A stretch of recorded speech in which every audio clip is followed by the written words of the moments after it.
Olá, meu nome é Ilíada e eu estou aqui para falar com você sobre criatividade. Então, o nosso objetivo hoje é, primeiro, saber qual é o potencial criativo que existe dentro de você. Depois, saber quais os bloqueios que impedem esta manifestação da criatividade. E, em terceiro lugar, oferecer algumas técnicas para você desenvolver mais o pensamento criativo. Então, vamos começar pensando o que é criatividade. Claro que podemos fazer muitas definições, mas vamos trabalhar com uma definição muito simples.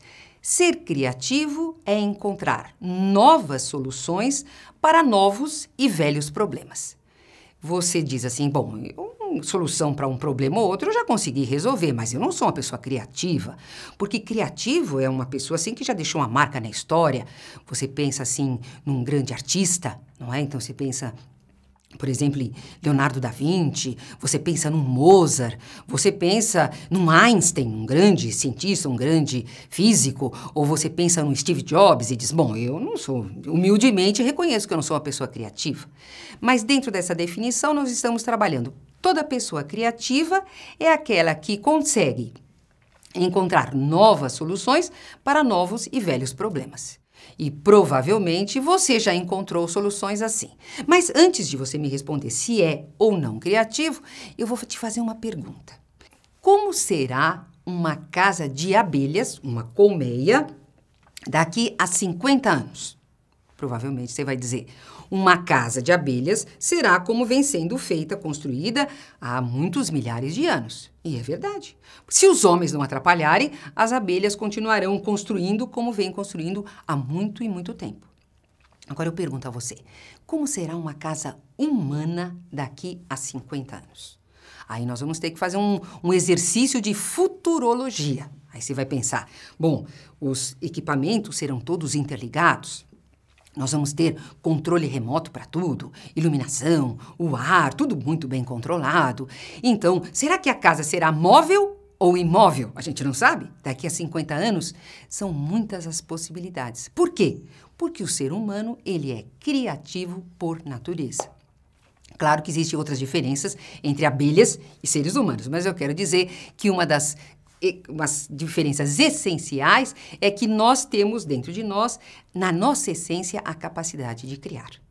E aí você diz, bom, mas eu não tenho sido muito criativo, não. Eu tenho sido, nos meus últimos dias, eu não tenho inventado nada. Pode ser, então, que nós estejamos respeitando alguns bloqueios que impedem a nossa criatividade. Então, vamos falar disso. Quais são os bloqueios que impedem a nossa criatividade? Bloqueio 1. Não que seja o mais importante, mas a gente vai ter que enumerá-los, então vamos começar do bloqueio 1. Eu estou citando aqui o Roger von Uck, que é um autor muito bom sobre esse assunto de criatividade. Ele diz que o primeiro bloqueio que a gente tem em matéria de criatividade é eu não sou criativo. Então, se você acha que você já não é criativo, pode já tirar a possibilidade de desenvolver novas ideias. Então, eu quero lembrar você que na dificuldade do seu mundo do trabalho, às vezes você quer uma resposta, a resposta não vem, você insiste, a resposta não vem.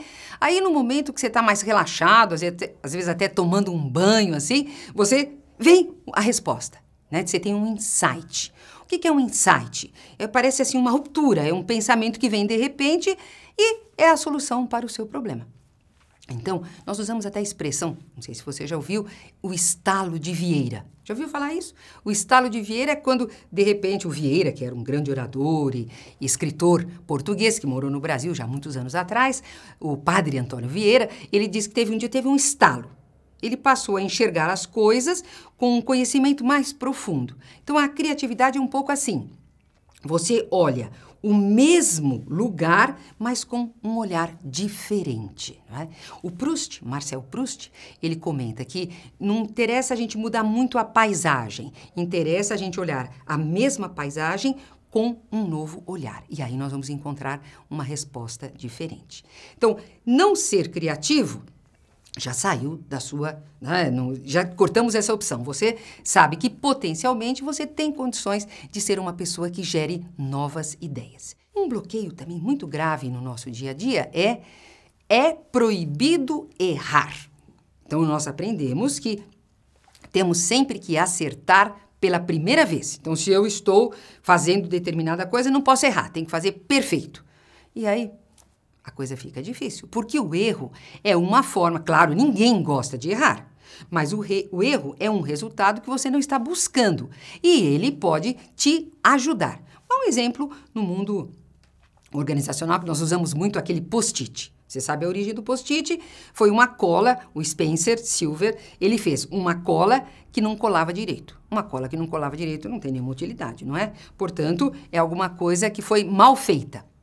Mas alguém utilizou depois esta colinha para que ela servisse como adesivo e não deixasse marcas. Olha que coisa boa, hoje todo mundo usa o post-it, até em metodologia ágil de projeto.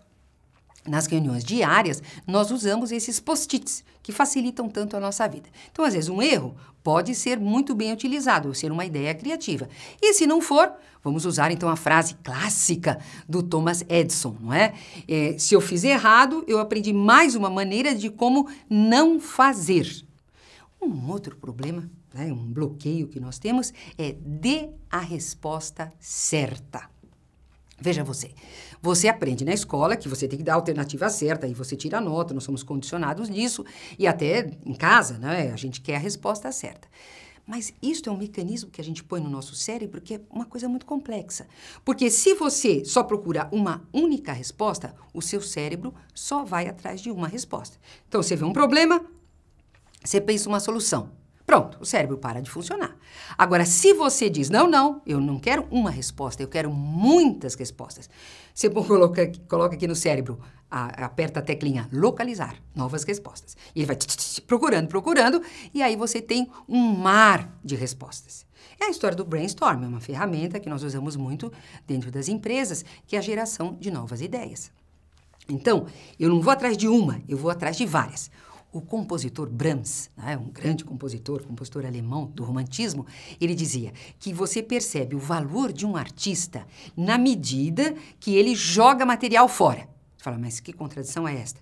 Não é que ele produz tanto e tão bem que aí ele pode selecionar os melhores. Então imagine se você vai produzir novas ideias e tal. Agora, muita atenção. As novas ideias nem sempre são coisas assim muito lógicas, né? A gente pode ter algumas ideias que fujam ao padrão, mas que nos levem a novas respostas. Então, existia um caso real, né, da história de uma empresa de porcelana que estava com dificuldade na sua parte de empacotamento. Porque, para poder proteger a porcelana, primeiro eles passavam um jornal e depois colocavam um papelzinho mais bonito. E na área de empacotamento, o pessoal parava para ler o jornal, os funcionários. Então, eles ficavam lendo o jornal e tal, isso atrasava a produção.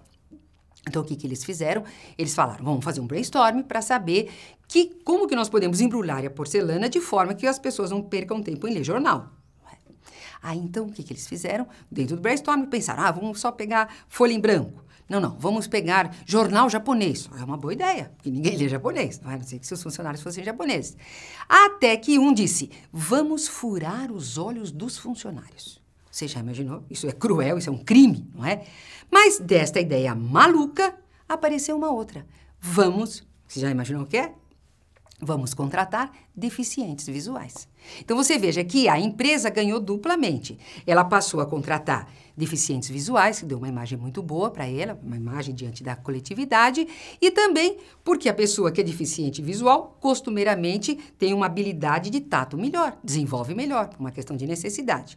Então, às vezes, uma ideia muito absurda pode gerar uma grande solução. Então, quando você for pensar qual é a resposta certa, você não se limite a uma resposta só. Procure várias e, preferencialmente, corte a padrão, para daí você abrir um leque de alternativas. Agora, tem um outro que é, isso não tem lógica. Você já imaginou? Isso não tem lógica.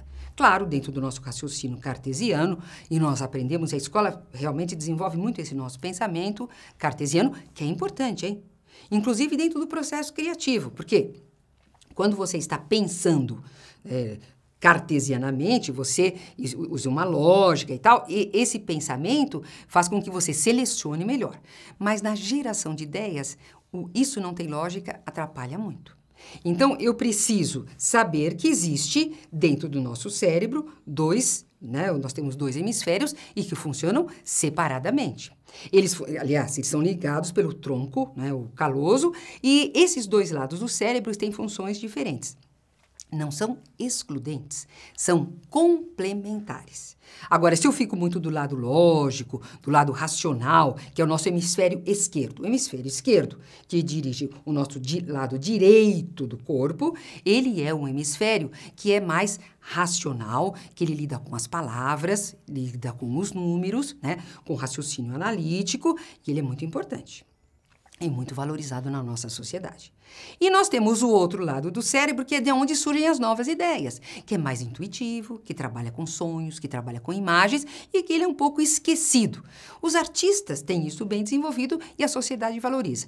Mas no nosso dia a dia da empresa, a gente não quer isso. A gente quer alguma coisa que tenha lógica, que dê resultado rápido.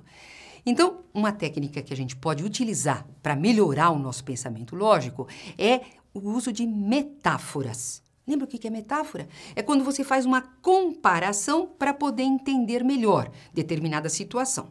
Então, vamos supor que você quer explicar direitinho o que está acontecendo no seu projeto. Então, você diz, olha, o meu projeto é como andar de elevador. Tem hora que sobe alto, tem hora que desce. Às vezes você está lá no fundo. E quando você está buscando chegar lá em cima, alguém aperta o botão. Aí, e o pior, está dando tranco. O pior não é a pessoa apertar o botão, o problema é o tranco. Então, você está vendo? Você vai usando o que há em comum entre andar de elevador e o projeto que você está trabalhando e faz com que você entenda e busque novas respostas a partir disso. No mundo da computação, a gente só usa analogia. Então, você diz, eu vou alimentar o computador. De verdade, você não está alimentando, né? O computador está com vírus, mas todo mundo entende. Então, a analogia faz com que a gente entenda melhor a situação. Mas ela não é lógica, certo? Então, nós temos que pensar, eu vou usar o outro lado do cérebro que vai me fazer entender melhor a situação e buscar uma melhor resposta. Agora, no nosso mundo organizacional, o que nós temos muito presente é o próximo bloqueio, que é seja prático. Queremos resultado a curto prazo e cada vez mais rápido, não é? E, infelizmente, nós acabamos matando ideias brilhantes. Nenhuma ideia nasce pronta. Ela precisa ser, ela precisa ser incubada, ela precisa ser gestada para poder nascer. E a gente fica matando ideia, a pessoa tem uma ideia, não, isso não é prático. Então, a gente precisa ficar muito esperto, ouve aquela ideia, espera um pouquinho, ela precisa amadurecer. Claro que precisa de tempo, mas se você quer inovação, tem que dar este tempo. Eu vou explicar isso com uma metáfora. Quando a galinha bota um ovo, então, acabou de botar o ovo, você sabe que lá dentro não tem um pintinho. Mas depois que ele passa pelo calor, tem a fase de incubação, passado alguns dias, nós vamos ter um pintinho, uma vida nova. E isso, para quem é muito lógico e muito prático, fica difícil, porque o mundo da criatividade passa pelo outro lado, pelo lado direito do cérebro. E no lado direito do cérebro, nós temos muita coisa que passa pelo intuitivo, uma coisa que não é muito consciente. Então, a gente precisa dar o tempo. E a gente precisa mesmo, como eu disse, às vezes a resposta vem num momento em que você está totalmente relaxado, você está almoçando e vem a resposta, que é o sinal dado pelo lado direito do cérebro. Então, por favor, às vezes eu falo assim, você pode pensar, não, mas então é muito ruim a gente ser muito lógico. Não, maravilha, porque dentro do pensamento criativo você tem um momento de geração de novas ideias, ótimo. Mas depois você precisa selecionar as ideias de acordo com alguns critérios. E aí é seu lado lógico que vai selecionar, entendeu? Então, o processo criativo, ele não é só gerar ideias. Ele precisa também fazer com que você selecione a melhor e, por último, que você faça o quê? A defesa dessa ideia. Então, aí tem um lado para você poder inovar, a inovação que nós buscamos tanto na nossa empresa hoje, porque a gente quer o quê?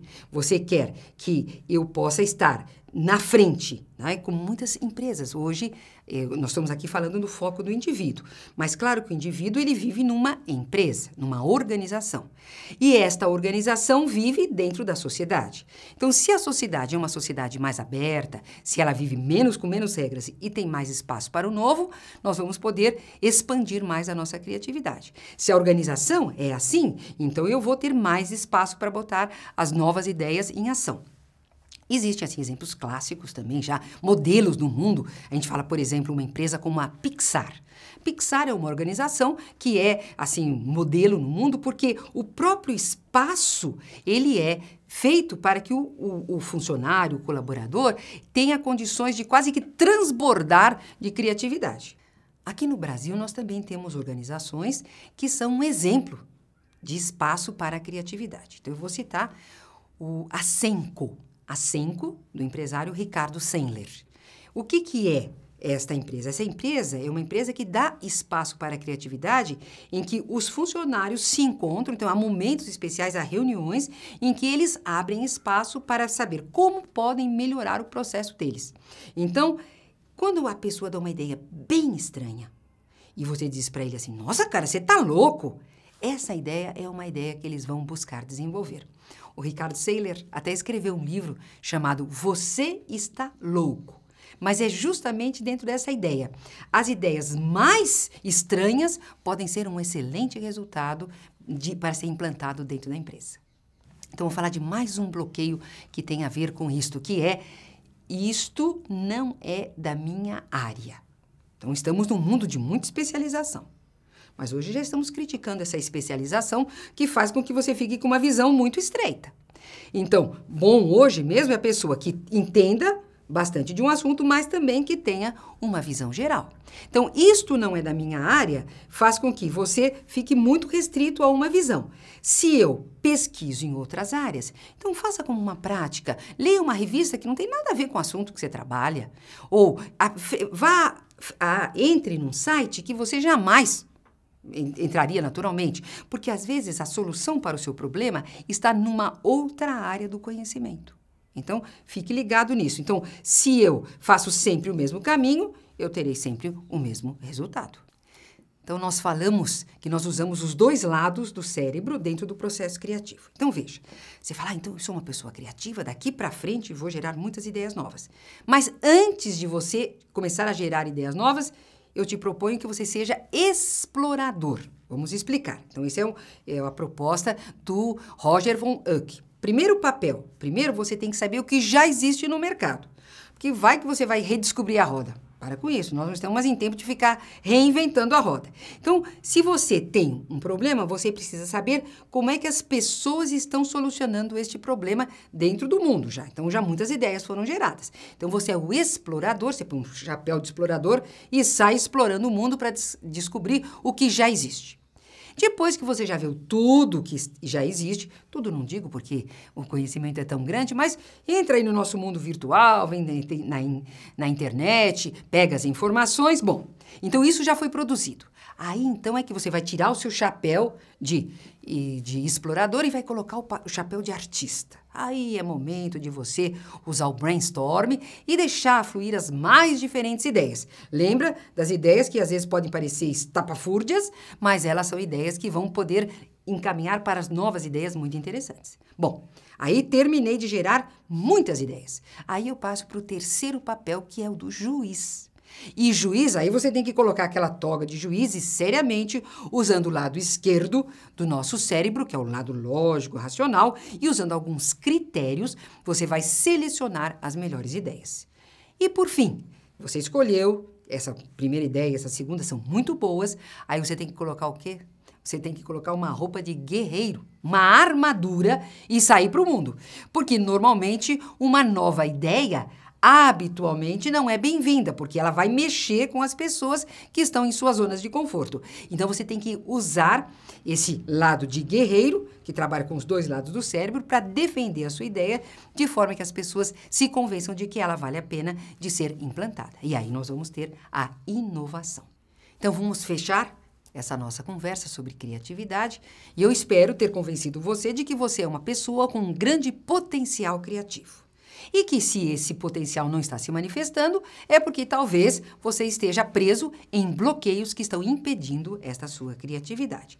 Nós demos algumas sugestões de como você pode romper com esses bloqueios e apresentamos a questão do processo criativo, porque criatividade não é só gerar ideias, é implantar estas ideias. Então, dentro do processo criativo, nós precisamos levar em consideração os dois lados do cérebro. E aí nós vamos ter resultado com a ideia sendo implantada.